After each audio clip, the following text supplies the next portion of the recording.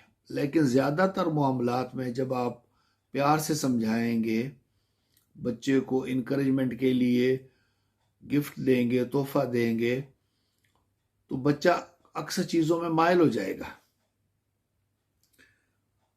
तो इसका जो इतलाक होता है ये अक्सर जो मेजॉरिटी अमल होता है उसके साथ होता है।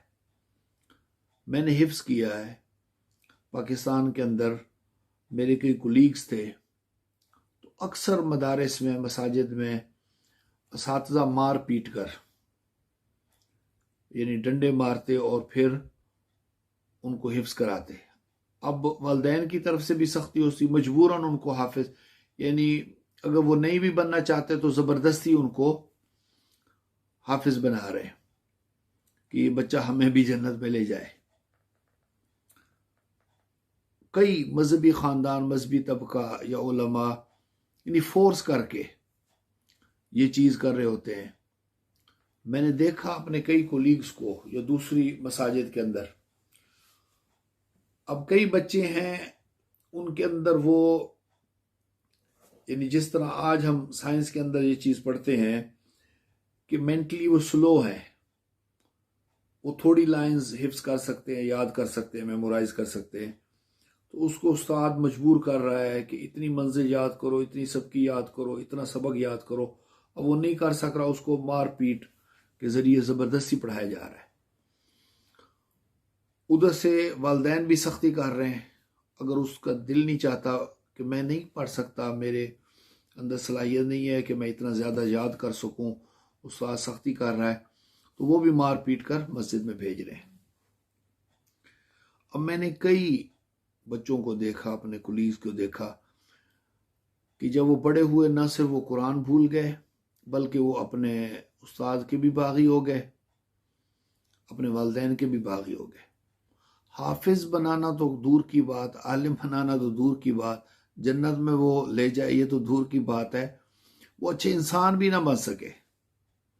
वजह क्या थी? वजह गलती थी हमारे असातिज़ा की, हमारे हुफाज की, हमारे उलमा की, हमारे वालिदैन की, हमारे बड़ों की।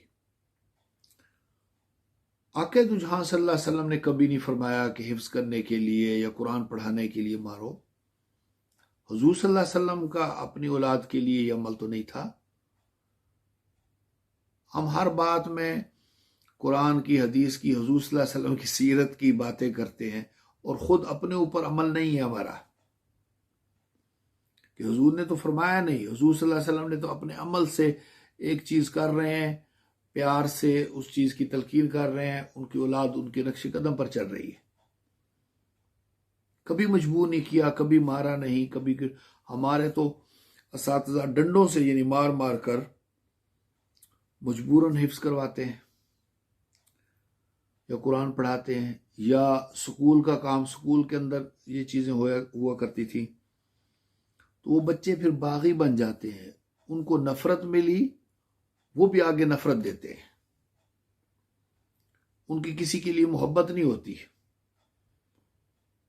हत्ता कि वो फिर जुल्म सितम कर रहे होते हैं दूसरे मुआशरे के लोगों पर, उनको वो नहीं होता, वो कहते हैं हम पर भी जुल्म हुआ है।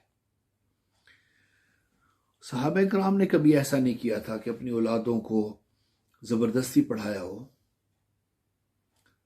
अब एक बच्चे की सलाहियत पढ़ने की तरफ नहीं है, उसका किसी काम की तरफ रुझान है।